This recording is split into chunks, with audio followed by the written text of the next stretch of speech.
She was $40,000 in debt, working 2 jobs and barely sleeping. 90 days later, she quit both jobs.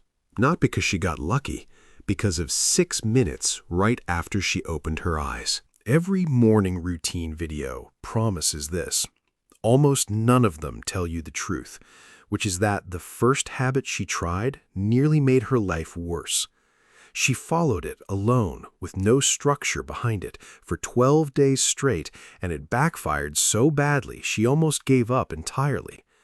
What she eventually built was 5 specific habits pulled straight from Stoic philosophy, but the order she discovered them in is the part nobody talks about. Habit 3 is the one most people get fatally wrong.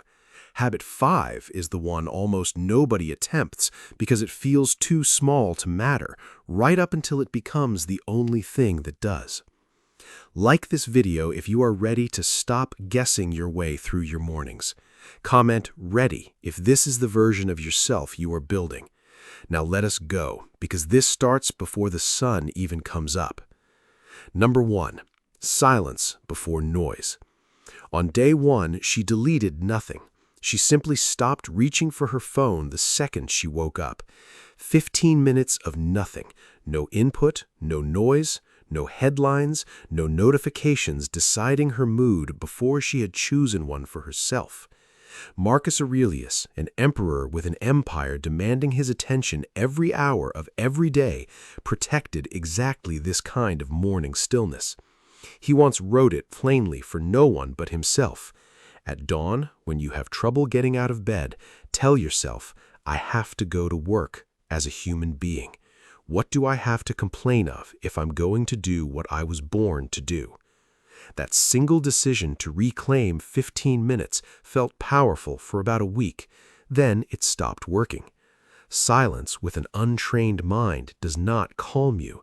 It hands you straight to your own worst thoughts, and on day 12, sitting in that same quiet 15 minutes, she spiraled so hard into panic about the debt, the 2 jobs, the mess she was in, that she almost threw the whole experiment out. She remembers staring at the wall that morning, thinking, "This is supposed to be the calm part. Why does it feel worse than the noise ever did ever?" Silence alone was not the fix. Silence alone was exposure. It stripped away every distraction and left her face to face with everything the noise had been quietly covering for years. What she needed next was not more silence. It was something to actually do with what the silence had just uncovered. Number 2. Review before you move. This is where it stopped being peaceful and started being uncomfortable. Instead of sitting in open silence, she gave herself 3 direct questions each morning. Who do I want to be today? Where am I most likely to be tested? How will I respond when that test comes? Epictetus, a man born into slavery who became one of history's sharpest minds, put it in 11 words that still cut straight through excuses. First, say to yourself what you would be, and then do what you have to do. Notice the order. Decide who you are before the day decides it for you. Within 2 weeks, this single shift saved a client relationship she was certain she had already lost. She had been dreading a call for days, rehearsing excuses instead of answers. The morning of that call, she asked her 3 questions like always, and one answer stopped her cold. She was likely to be tested on honesty, and her plan had been to soften the truth to keep the client happy. She walked into that call and told the truth instead, plainly, without the usual apologizing 3 times over. The client stayed. Not because the news was good, because for the first time she sounded like someone who was not afraid of her own answer. That was the win. But this was not even the hardest part, because deciding who you want to be does nothing for the moment everything actually goes wrong, and that moment was coming fast, faster than she expected. Number 3, rehearse the obstacle. 6 weeks in, a client threatened to pull an entire contract, the one keeping her afloat while she worked her way out of debt. Most people would have panicked. She did not, and the reason is a habit that sounds negative on the surface but is anything but. Each morning, for 60 seconds, she asked herself one blunt question. What is the one thing today that could throw me completely off course? Then she decided, calmly, in advance, exactly how she would respond if it happened. Seneca called this premeditatio malorum, the deliberate rehearsal of adversity, and he explained precisely why it works. He robs present ills of their power who has perceived them coming beforehand.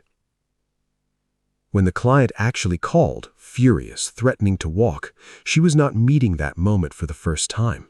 She was simply executing a decision she had already made in peace, hours earlier, alone, before sunrise. That is the entire trick of premeditatio malorum. It does not predict the future, it removes the shock from it. The deal survived. She did not. Not fully. 3 habits deep, she was mentally sharper than she had ever been, and physically falling apart, running on coffee and 4 hours of sleep, snapping at people she loved over nothing. Something had to give, and she was determined it was not going to be her business. Number 4, move before you feed the mind. This is the habit she almost skipped completely because it seemed too simple to matter next to everything else she had already built. 10 minutes of movement before any input at all, before coffee, before messages, before the day had a single chance to talk her out of it. The Stoics never separated the body from the will. Seneca warned repeatedly against a body left idle, calling it a kind of decay that eventually reaches the mind as well. The logic is simple once you see it. If you can get up and move when you don't feel like it, you can make the difficult phone call you don't feel like making. Small physical discipline in the morning becomes quiet proof that you keep your own word, and people who keep their word to themselves are the same people who eventually keep it to everyone else.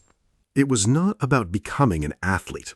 Some mornings it was 10 push-ups and a short walk around the block, nothing that would impress anyone. The point was never the exercise itself. The point was proving before the day had a chance to talk her out of anything that her decisions still belonged to her and not to whatever she happened to feel like in the moment. By week 10, something had changed that had nothing to do with fitness. She was calmer in meetings. She slept faster at night. 2 habits that felt exhausting in month 1 now felt automatic. But the biggest shift was still sitting there completely untouched, and it was the one she had been avoiding on purpose, because it was the one that asked something of her that push-ups and journaling never could. Number 5, speak your standard out loud. This is the habit almost nobody attempts, because it feels almost embarrassing to do it. Before leaving the house, before the noise of the day fully arrived, she said her standard out loud, alone, to an empty room. Something as plain as, "Today I do not compromise on honesty. Today I finish what I start." It sounds too simple to matter. It is not. Because there's a real difference between a thought that drifts through your head and a sentence your own voice has spoken into the air. Marcus Aurelius filled an entire private journal with exactly this, reminders spoken to himself, not for an audience, just to keep his own standard in front of his own eyes. Waste no more time arguing about what a good man should be. Be one.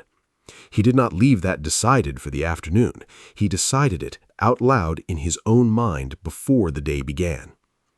She almost quit this habit on day 40. It felt pointless. Then she noticed the pattern. On the mornings she skipped it, she caved on small things by noon, cut a corner here, spoke sharper than she meant to there. On the morning she said it out loud, she did not.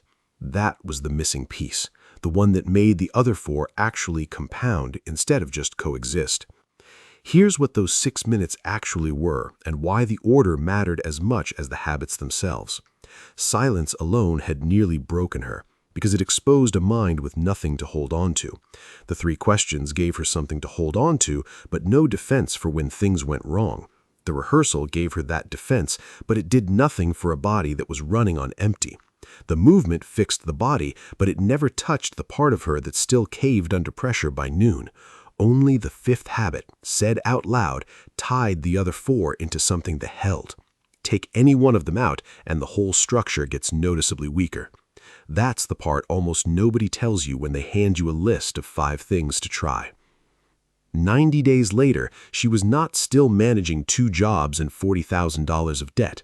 She had paid off more than half of it, kept the client who nearly walked, and started turning down work for the first time in her life. Not because the market changed, because she stopped starting her day as someone reacting to it, and started starting it as someone who had already decided, hours before sunrise, exactly who was going to show up. If you're in the middle of your own version of this right now, tell me which of these 5 habits you are missing the most. Be honest, this is a safe space, and I read every comment personally. Share this with the one person you know who is drowning in a morning that's quietly working against them, not for them. And subscribe, because next week we go even deeper into the habits almost nobody talks about. Your morning is the one part of the day nobody else can take from you, unless you hand it over. Stop handing it over. 6 minutes, in order, starting tomorrow. That's the whole secret.